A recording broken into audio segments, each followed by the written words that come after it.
గత ప్రభుత్వ విధ్వంసకర పరిపాలన చేసిన లోతైన గాయాలు మనం ఏం చేయకూడదో నేర్పుతున్నాయట. పయ్యావుల కేశవ్ గారు అసెంబ్లీలో నిన్న మాట్లాడుతున్న మాటలు చూస్తూ ఉంటే నిజంగా తెలుగు ప్రజల గుండె బగ మండిపోతుంది. నిజంగా తెలుగుదేశం పార్టీ కూటమి నాయకులు మేము ఎలా గెలిచాము అని మీకు మీరు ఆత్మ పరిశీలన చేసుకోవాలి. ఎందుకంటే దేశం మొత్తం మీద కూడా సాయంత్రం 5 గంటల తర్వాత 53 లక్షల ఓట్లు ఆంధ్రప్రదేశ్ రాష్ట్రంలో ఎలా పడ్డాయి అని పార్లమెంటులోనే కేంద్ర ప్రభుత్వాన్ని ప్రశ్నిస్తున్నాయి, ఎన్నికల కమిషన్ను ప్రశ్నిస్తున్నాయి. మరి గత ప్రభుత్వ విధ్వంసకర పరిపాలన చేసిన లోతైన గాయాలు అవేంటో చెప్తే ప్రజలందరూ కూడా తెలుసుకుంటారు. మరి అసెంబ్లీలో పయ్యావుల కేశవ్ గారు ఏం మాట్లాడుతున్నారు, ఆయన మాటలు విన్న తర్వాత గత ప్రభుత్వంలో విధ్వంసకర పరిపాలన చేసిన లోతైన గాయాల గురించి మనం ఖచ్చితంగా విశ్లేషించుకోవాలి. ఆ లోతైన గాయాలు విధ్వంసకర పరిపాలన ఎలా ఉంటుందో మీకు కళ్ళ కట్టేటట్లు చూపాలి. కింద మనం చూపించబోయే వీడియోలో కింద పయ్యావుల కేశవ్ గారు మాట్లాడుతున్నారు, పైన జగన్మోహన్ రెడ్డి చేసిన లోతైన గాయాలు విధ్వంసకర పరిపాలన సోషల్ మీడియాలో వైరల్ అవుతున్న వీడియోని మీకు చూపించబోతున్నాను. ఒక్కసారి ఈ వీడియో చూసిన తర్వాత మళ్ళీ మనం చర్చించుకుందాం. గత ప్రభుత్వ విధ్వంసకర పాలన చేసిన లోతైన గాయాలు, మిగిల్చిన చేదు అనుభవాలు మనం ఏం చేయకూడదో నిరంతరం గుర్తు చేస్తున్నాయి. 15,004 గ్రామ వార్డు సచివాలయాలు స్థాపించి 1,35,000 మంది యువకులకు ప్రభుత్వ ఉద్యోగాలు ఇచ్చినందుకండి గాయాలైంది. సామాన్య మానవుని ఆరోగ్యానికి 10,032 విలేజ్ క్లినిక్లు, చిన్న ఆసుపత్రులు ప్రతి ఊర్లో పెట్టినందుకండి గాయాలైంది.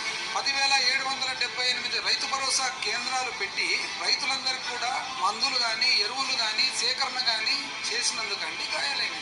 ప్రభుత్వ పాఠశాలలో నాడు నేడుని పెట్టి 15,715 స్కూళ్ళు, ప్రభుత్వ స్కూళ్ళు ప్రైవేట్ స్కూళ్ళ కంటే కూడా బాగుండేట్టుగా చేసి దానికి 3,700 కోట్లు ఇంచుమించు ఖర్చు పెట్టి రెండవ దశలో 22,344 స్కూళ్ళ పనులు ప్రారంభం చేసినందుకండి గాయాలైంది.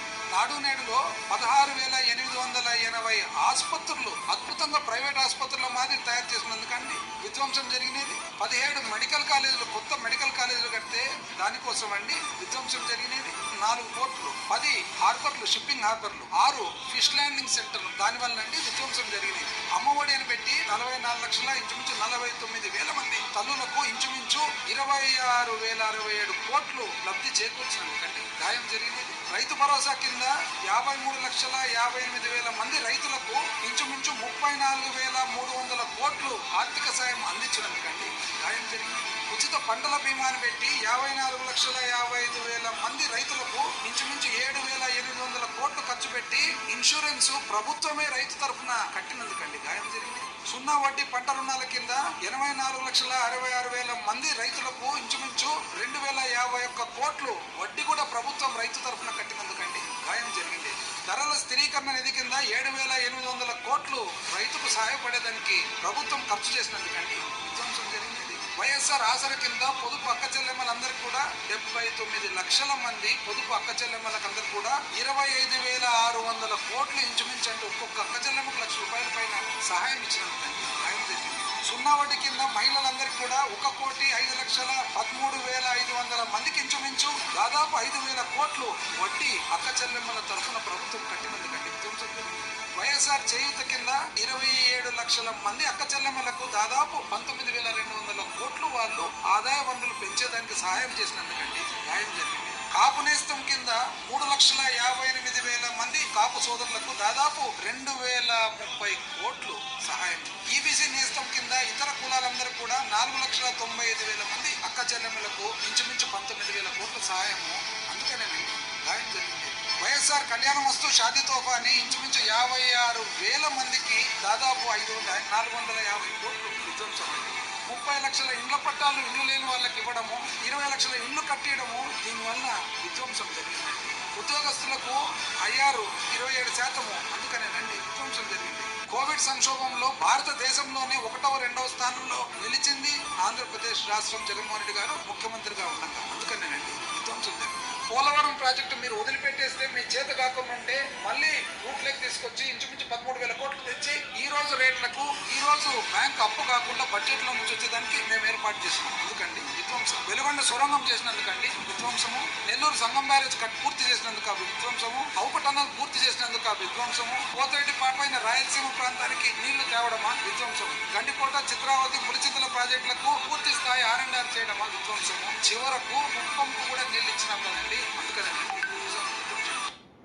మరి సోషల్ మీడియాలో వైరల్ అవుతున్న బుగ్గన రాజేంద్ర గారు మాజీ ఆర్థిక శాఖ మంత్రి చెప్పిన మాటలు విన్న తర్వాత కూడా మనం ఇంకా మాట్లాడుకోవాలా? అదేనా జగన్మోహన్ రెడ్డి చేసిన విధ్వంసం? ఎవరైనా మాట్లాడడానికి కొద్దిగైనా ఆత్మ పరిశీలన చేసుకోవాలి. మనం ఏం మాట్లాడుతున్నాం, మన జీవితంలో ఎప్పుడైనా ఇటువంటి కార్యక్రమాలు చేశామా అని సిగ్గుతో తలదించుకోవాలి. రాష్ట్రాన్ని పరిపాలించిన ఏ ముఖ్యమంత్రి అయినా ఏ పార్టీ అయినా కానీ 2 సంవత్సరాలు కరోనా కష్టకాలం ఉంటే 5 పైసలు ఆదాయం లేకపోయినా జగన్మోహన్ రెడ్డి చేసిన ఇన్ని మంచి పనులు ఏ ముఖ్యమంత్రి అయినా గతంలో కానీ మళ్ళీ కానీ భారతదేశంలో ఎవడైనా ఇన్ని మంచి పనులు చేశాడా? ఎందుకంటే మాకు తెలుసు కాబట్టి గర్వంగా ఆ ప్రభుత్వం చేసింది అని నేను చెప్పగలను. తెలుసు కాబట్టి, లబ్ధి కూడా పొందినాం కాబట్టి, ఫీజు రీయింబర్స్మెంట్లు కానీ రైతు భరోసాలు కానీ లబ్ధి పొందినాం కాబట్టి గవర్నమెంట్ నుండి డైరెక్ట్గా నాడు నేడు కార్యక్రమం ద్వారా ప్రభుత్వ బడులు బాగుపడిన విధానం, CBSE సిలబస్సు, IB కరికులం, ట్రోఫెల్ విద్య ఇవన్నీ కళ్ళతో చూసినాం కాబట్టి ప్రభుత్వ బడులు బాగుపడిన విధానం, ప్రభుత్వ ఆసుపత్రులు బాగుపడిన విధానం, రైతు భరోసా కేంద్రాలతో వ్యవసాయదారులు బాగుపడిన విధానం, ఓడరేవులు, ఫిషింగ్ హార్బర్లు, 17 మెడికల్ కాలేజీలు, రైతు భరోసా కేంద్రాలు, విలేజ్ హెల్త్ సెంటర్లు, ప్రాథమిక ఆరోగ్య కేంద్రాలు ఇన్ని చేసి కూడా 2.70 లక్షల కోట్లు ప్రజల అకౌంట్లో వేసినందుక జగన్మోహన్ రెడ్డి విధ్వంసకర పరిపాలన చేశాడు, లోతైన గాయాలు చేశాడని అంటున్నారు. జగన్మోహన్ రెడ్డి కన్నా ఎక్కువ అప్పు కేవలం 20 నెలల్లో మీరు చేసేశారు. జగన్మోహన్ రెడ్డి ఇన్ని మంచి పనులు చేసి కూడా 3.30 లక్షల కోట్లే ఆయన అప్పు చేసింది. మీరు కేవలం 20 నెలల్లో దాటేశారు ఆ అప్పు కూడా. మరి మీరా మాట్లాడేది విధ్వంసకర పరిపాలన గురించి, లోతైన గాయాల గురించి. ఈ 20 నెలల్లో మీరు ఏం చేశారని మీరు ఈ విధంగా అబద్ధాలు చెప్తున్నారు అసెంబ్లీలో కూర్చొని. మీ గెలుపు ఎటువంటిది, మీరు ఎలా గెలిచారు, సాయంత్రం 6 గంటల తర్వాత 53 లక్షల ఓట్లు ఎలా పడ్డాయి, ఈవీఎంల బ్యాటరీ ఛార్జింగ్ అమాంతం ఎలా పెరిగింది, ఫామ్ 20 డేటాను 105 రోజులకు ఎందుకు ఎన్నికల కమిషన్ ఆన్లైన్లో పెట్టింది, వీటికి సమాధానం చెప్పండి. మీ గెలుపేంటో మీకు అర్థమవుతుంది, ప్రజలకు తెలుస్తుంది అని నేను ఈ వీడియో ద్వారా తెలియజేస్తున్నాను.